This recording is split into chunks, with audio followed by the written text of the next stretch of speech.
বাড়িতে আসার পর অনেকগুলা জিনিসপত্র দেখলাম, তো সবাই বললো এগুলো নাকি কর্ণের বাড়ি থেকে আসছে।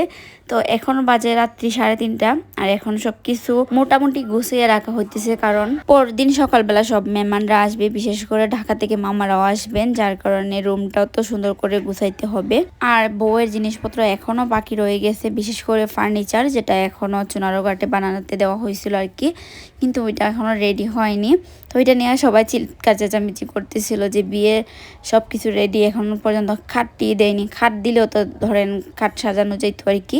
তো এটা নিয়ে সবাই চিৎকার চেঁচামেচি করতেছিল, যার কারণে আমি আর ওই ভয়েসটা রাখিনি। আমরা চাইছিলাম যেটা যেভাবে আছে ওইভাবে তাক, আর বউ এসে তার পছন্দ অনুযায়ী সে সব কিছু গুছাই নিবে।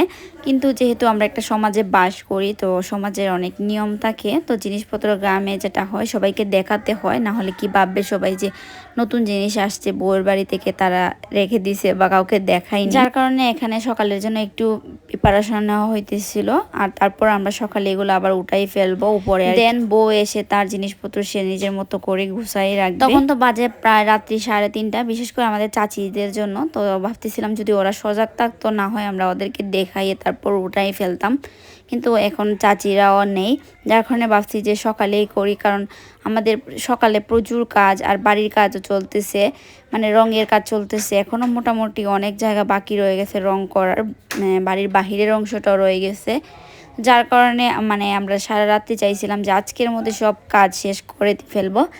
তো সবাই ভালো থাকেন, আল্লাহ হাফেজ।